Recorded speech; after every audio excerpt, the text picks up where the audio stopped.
Olá pessoal, eu sou o professor Paulo, eu estou aqui hoje com a professora Daiane e ela vai tirar algumas dúvidas nossas, a gente vai bater um papo aqui sobre o Pilates. Tudo bem, Daiane? Oi, bom dia, tudo bem? Tudo certo. Então a primeira pergunta que eu gostaria de fazer para a Daiane é sobre o que é o Pilates. Pilates é um método, né, Daiane? Isso. O Pilates ele foi criado pelo Joseph, é o nome do criador, né? E ele tinha como nome, primeiramente, era a arte da contrologia. O objetivo dele é trabalhar o powerhouse, que fica de uma cintura, da cintura pélvica até a cintura escapular, ou seja, da linha do quadril até a linha dos ombros, né? Então tudo que está dentro desse box, a gente trabalha. O objetivo do Pilates é fortalecer esse box. Assim, tem várias escolas de Pilates, né? Vários pontos de vista sobre esse método. Tu podia explicar um pouquinho pra gente como que funciona isso?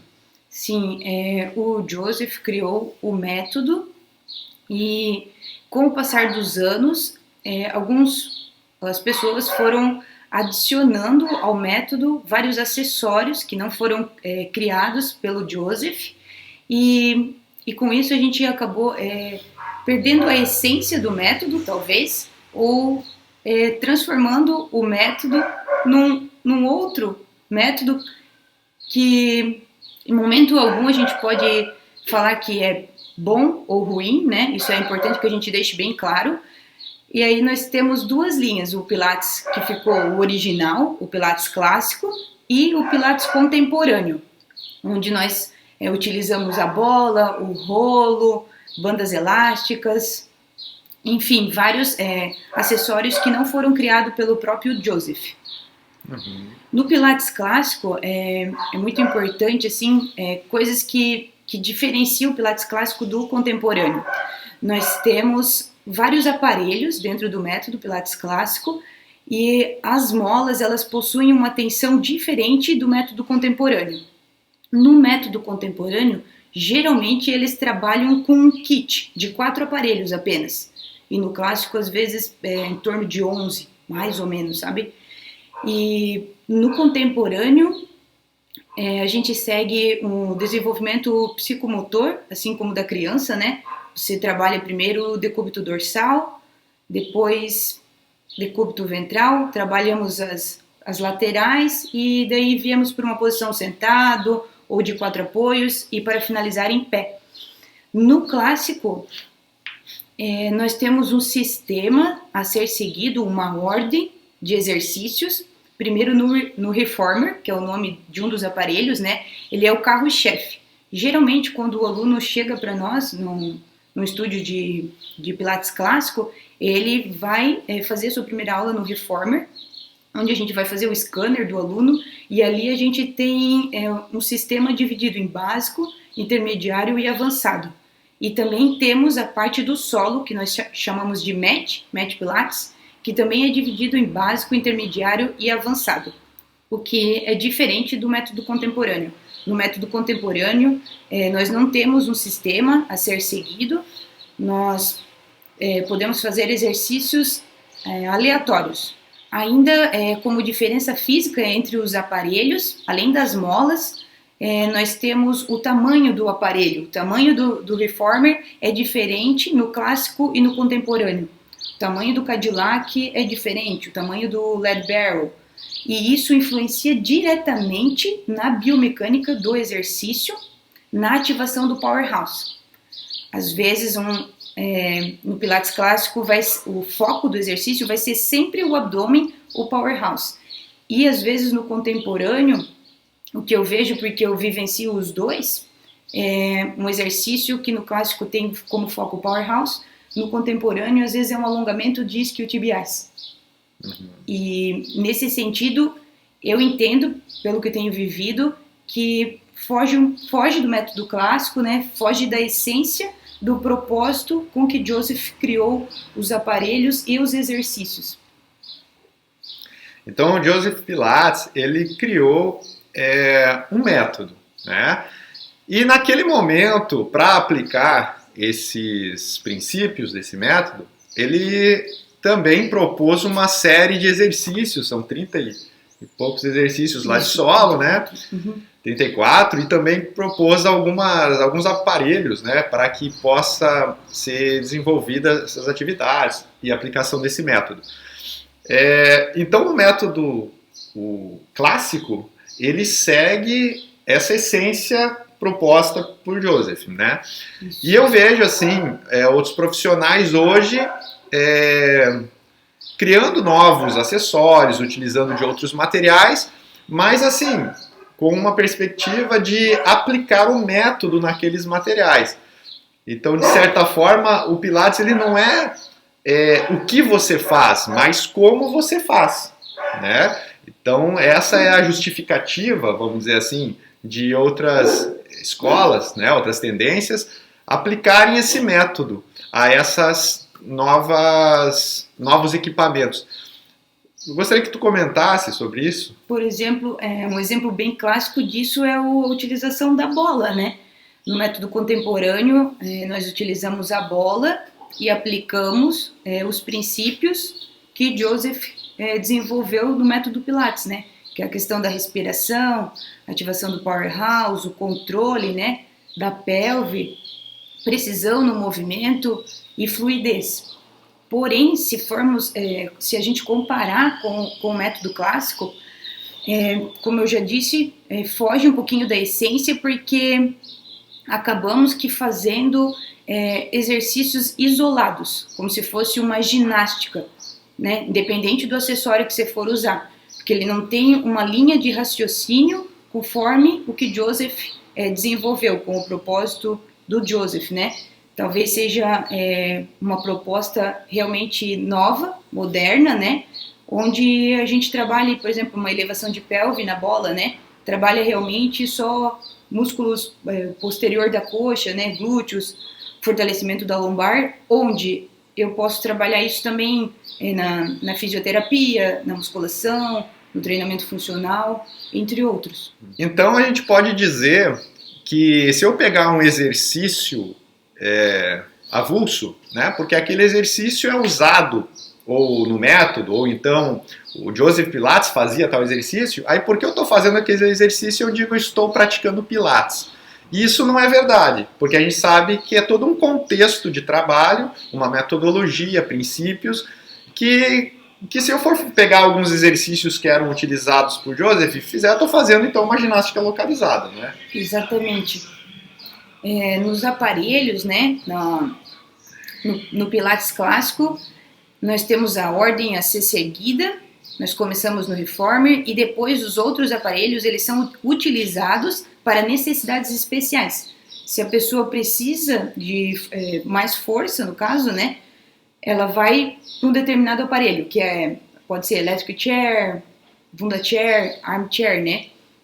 E assim por diante. Se a pessoa precisa de flexibilidade, a gente vai dirigir ela para o lead barrel. Ou se ela precisa de mobilidade, vou levar ela para o Cadillac.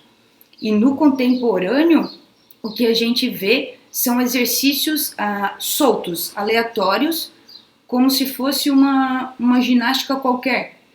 Por exemplo, um dos movimentos é o pumping na bunda chair, é uma cadeira onde a gente senta, coloca os dois pés no pedal e a gente vai pressionar esse pedal. Talvez essa seja uma das grandes diferenças.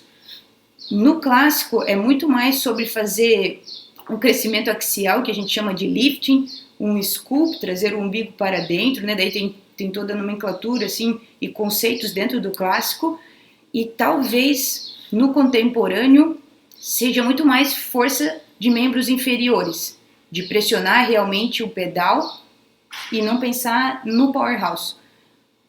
A diferença assim, crucial é que no clássico o foco vai ser sempre o powerhouse, sempre o abdômen, o centro.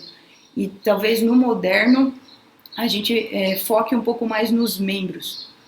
Então como esse exemplo que tu deu da cadeira, se eu for focar simplesmente ali numa plantiflexão, é o que eu faço numa sala de musculação, né, numa cadeira ali para panturrilha, né?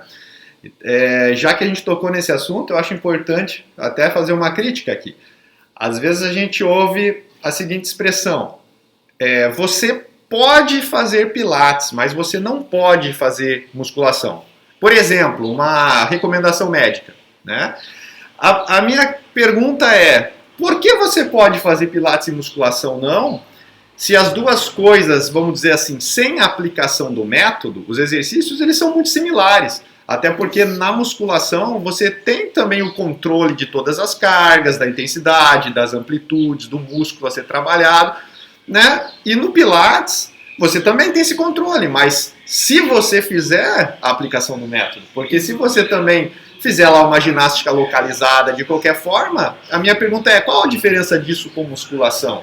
Inclusive, você pode trabalhar até com mais intensidade, ou com mais amplitude, ou com maiores riscos, inclusive, no Pilates, né? Nesse Pilates, ginástica localizada, sem o controle individual, sem a aplicação dos princípios, não é isso? Isso, sem o exato conceito do método, né? Sem o propósito, né? Às vezes eu brinco que, por exemplo, né, o Reformer, que é um dos aparelhos do Pilates, o Joseph, ele desenvolveu ele com um propósito, né? E às vezes eu faço uma comparação, assim, o ar-condicionado, ele foi desenvolvido para refrigerar e alguns para aquecer também, né? Ah, mas eu gostei do ar-condicionado, eu vou colocar como uma mesinha de centro na minha sala. Eu acho que fica legal ali, sabe?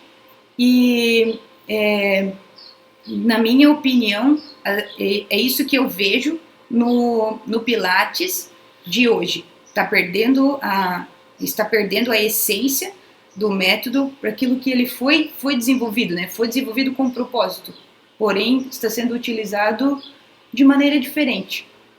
Entendi. E quando esse método, então, ele é aplicado corretamente, né? A gente sabe muito bem já da eficiência desse método, já tem está sendo muito bem publicado, né, em revistas científicas, aspectos positivos desse método. E que benefícios, então, que esse método traz para o praticante?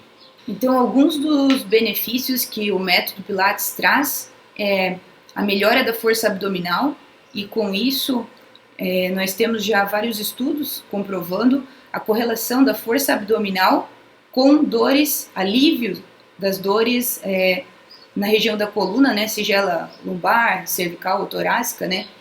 Melhoramos a nossa postura, a flexibilidade, a mobilidade da nossa coluna. O método melhora muito a consciência corporal do aluno e com isso ele desenvolve a arte da contrologia, que é aprender a sustentar os ombros no devido lugar, né, sem tensões na região da cervical. Vai desenvolver uma posição sentado melhor, né? A ideia é que você faça o Pilates, né, lá no seu estúdio, e que você transfira esse conhecimento que você aprendeu lá no estúdio para o seu dia a dia, né, que seu powerhouse esteja ativo durante suas atividades cotidianas. Eu quero agora trazer para um outro assunto bastante polêmico, porque como o Pilates, então, ele se tornou um método famoso até pelos resultados positivos. Se não desse resultados positivos, ele não ficaria famoso. Onde tem fumaça, tem fogo, né? Mas, por causa disso, hoje a gente vê diversos profissionais querendo trabalhar com Pilates, né? Mesmo entre os profissionais bacharéis em educação física, a gente vê profissionais que não têm capacitação no método Pilates. Ninguém aprende a ser um instrutor, um profissional do Pilates na faculdade, né? Isso requer um aprofundamento, um aperfeiçoamento, um trabalho, uma vivência nessa área, um estudo específico. A Faculdade de Educação Física vai te dar a base, né, para você depois absorver, desenvolver essa especialidade. Agora eu pergunto, né, os fisioterapeutas, eles estão também atuando na área de Pilates. A fisioterapia, a gente vê como uma área que ela busca reabilitação. Então, no meu ponto de vista, não há problema de a pessoa que tem o estudo, o conhecimento, aplicar o método Pilates na sua área de atuação. Isso é, na reabilitação. Mas a gente vê também profissionais de fisioterapia atuando com treinamento físico, promovendo saúde, vamos dizer assim, abrindo uma clínica de pilates, um estúdio de pilates, e quem chegar ali e quiser fazer pilates vai fazer, vai praticar. Tá? Então, profissionais de educação física sem um conhecimento amplo nessa área, sem um preparo, fisioterapeutas atuando, né, de uma forma fora da finalidade da profissão deles. E agora, inclusive, a gente vê também o Conselho de Enfermagem querendo também uma fatia, né, desse bolo. Só que a enfermagem é uma área que, como o próprio nome diz, lida com enfermos. Né? Então, como que seria essa aplicação do método? Né? Eu não sei, eu dou total liberdade para eles atuarem na área deles, como enfermeiros, na área de atuação, e utilizarem o método. Agora, abrir uma clínica de pilates para treinar pessoas, né, eu não vejo isso como correto. Né? A princípio, quando o Joseph criou, ele teve uma experiência grande, né, em vários exercícios, pegou o movimento de animais, do boxe, né, do circo, onde ele trabalhou, e ele usou um método bem específico, num primeiro momento, para auxiliar na melhora dos bailarinos, né, nas lesões de tornozelo, ele trabalhava, então tudo que a gente faz dentro do método tem muitos traços do balé, e o propósito é promoção, né? Promoção de saúde, atividade física. Eu não vejo o método Pilates como uma fisioterapia. Eu não vejo o método Pilates sendo utilizado por um profissional da enfermagem. Bom, na época em que o método foi desenvolvido, a gente está falando do início dos anos 1900, né? O Joseph nasceu em 1883, se não me engano. Então, nessa época não tinha conselho, não tinha essa organização, né, por exemplo, do bacharel em educação física. Ah, porque o Joseph não era formado, é óbvio que não era. Né? Então algumas pessoas ainda falam assim, não, na verdade ele era enfermeiro. Até onde eu saiba ele não era enfermeiro, mas e se fosse? Pessoal, que argumento é esse? Porque o cara lá em 1900 desenvolveu um método e ele era enfermeiro, então os enfermeiros podem atuar nessa área. Né? Isso não faz o menor sentido. Né? Paulo, eu tenho aqui os livros que o Joseph lançou, foram em 1934 e depois 1945. Por exemplo, eu trabalhei com o Taekwondo durante vários anos, né? E eu fico imaginando, uma pessoa que aprende um golpe de Taekwondo, um chute de Taekwondo, e aí coloca isso na sua aula lá de ginástica e fala, olha, eu estou ensinando Taekwondo. Por quê? Porque ela está ensinando um chute do Taekwondo, né? Mesmo que esteja correto o chute e tal, eu pergunto, aquilo ali é Taekwondo? Pois é, o Taekwondo é muito mais do que aquilo. Então a gente tem que perceber todo o contexto para a gente poder falar, olha, eu estou trabalhando com Taekwondo. Tem toda uma organização, um planejamento, né, uma periodização. Então tem que ter realmente muito cuidado quando se fala estou trabalhando com Pilates, porque eu peguei um exercício que é utilizado lá, ou foi proposto pelo Joseph, e estou promovendo aquele exercício, estou utilizando ele numa ginástica localizada, tá? Então, o método Pilates é muito mais do que isso. Eu não sei se a Daiane tem mais alguma colaboração, algum comentário. É isso aí, Paulo. Terminamos. Então, muito obrigado, Daiane, por esclarecer algumas dúvidas nossas aí, pela nossa conversa aqui. E até mais, pessoal. Um grande abraço aí a todos.